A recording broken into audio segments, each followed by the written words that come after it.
Oke, baiklah adik-adik, kita akan melanjutkan pembahasan kita, yaitu masih tentang kerongkongan yang tadi ya. Jadi pada saat menelan, epiglotis itu akan menutup saluran pernapasan kita. Nah, di dalam faring itu ada saluran pencernaan dan saluran pernapasan kita. Kayak kalau makan itu jangan pernah ngobrol ya. Kemudian fungsi kerongkongan yang selanjutnya adalah menyalurkan makanan dari mulut ke dalam lambung kita dengan menghasilkan gerakan peristaltik serta mencegah cairan lambung seperti asam lambung. Oke, kemudian lambung. Lambung kita itu terdapat di bagian perut sebelah kiri dan di bawah. Lambung itu dibagi menjadi 3, yaitu ada kardia, ada fundus, dan ada pilorus. Di dalam kardia itu bagian lambung yang dekat dengan kerongkongan kita. Kemudian ada fundus. Fundus itu bagian lambung paling tengah yang dindingnya tersusun atas otot polos yang tersusun melingkar membentuk seperti lekukan. Kemudian ada pilorus. Pilorus ini adalah bagian lambung yang sangat dekat dengan usus halus kita. Kemudian fungsi lambung itu sendiri adalah untuk pencernaan protein, yaitu untuk memecah molekul protein dengan cara dihidrolisis. Kemudian adapun enzim-enzim yang bekerja di dalam lambung kita. Yang pertama itu ada asam HCl. Nah, seperti gambar di samping. Yang pertama itu, dari mana sih proses pembentukan asam HCl di dalam lambung kita? Yang pertama itu, asam HCl ini dihasilkan dari sel-sel pariental, di mana akan terbentuk di dalam, kemudian akan diawali dengan pembentukan reaksi asam karbonat antara karbon dioksida dan H2O yang dibantu oleh enzim anhidrase karbonat. Kemudian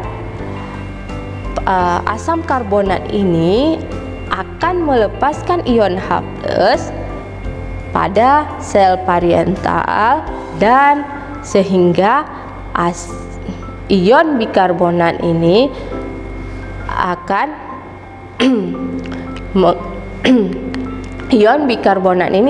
menggantikan ion Cl- atau klorida, sehingga yang dikeluarkan dari dalam sel pariental. Kemudian dengan adanya ion H+ ini, maka terbentuklah asam klorida atau di dalam lambung kita. Adanya asam HCl atau asam klorida di dalam lambung kita itu menyebabkan lambung kita itu menjadi asam, yaitu antara pH-nya itu antara 1 sampai dengan 2. Kemudian asam HCl ini juga berfungsi baik pada proses pencernaan di dalam lambung. Itu adalah untuk membunuh bakteri-bakteri yang ada di dalam lambung kita. Kemudian yang kedua itu adalah pepsin.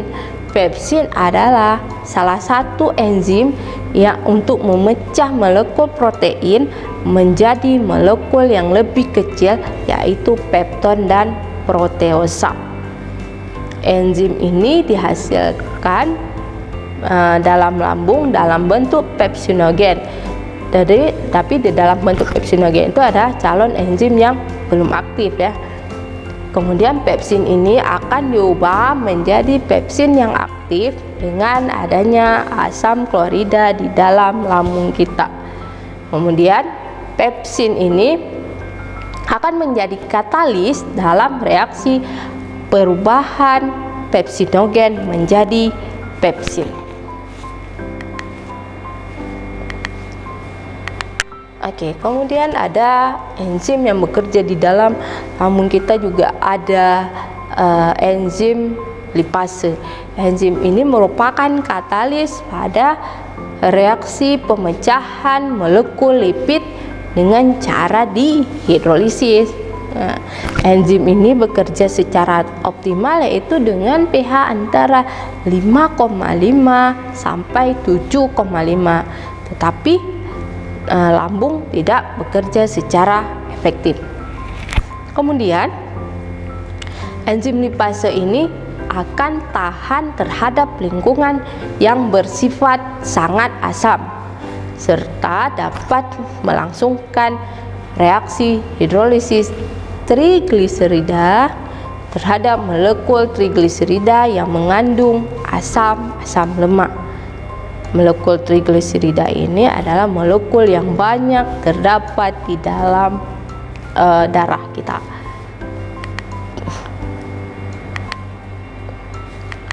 Oke, kemudian ada renin.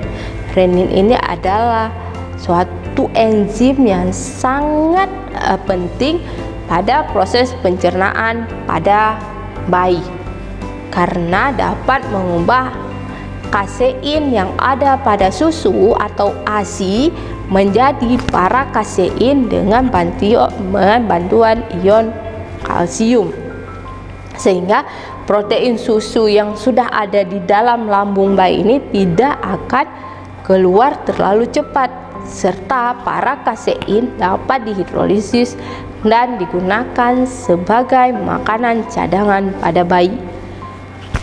Pada lambung orang dewasa tidak terdapat renin. Jadi enzim renin ini hanya terdapat pada bayi, gitu ya. Kemudian ada mukus atau lendir. Mukus atau lendir ini adalah salah satu glikoprotein yang dihasilkan oleh sel dinding lambung kita. Mukus atau lendir ini berfungsi untuk melindungi sel dinding lambung dari asam klorida dan enzim-enzim pemecah protein.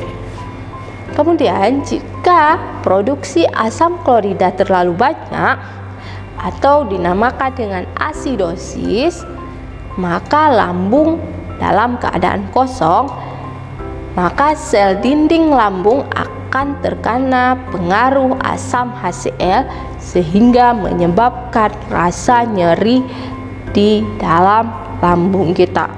Jadi lambung kita itu pH-nya itu antara 1 sampai 2 ya.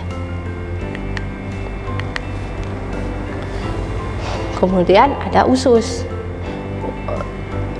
Makanan yang sudah dicerna di dalam lambung kita yang dimulai dari mulut kemudian di dalam lambung dengan menggunakan beberapa enzim yang sudah dijelaskan tadi, kemudian makanan ini akan dicerna kembali di dalam usus kita,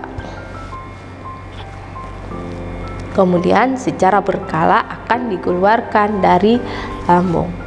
Oke, baiklah, kita akan melanjutkan kembali setelah pesan-pesan yang berikut ini.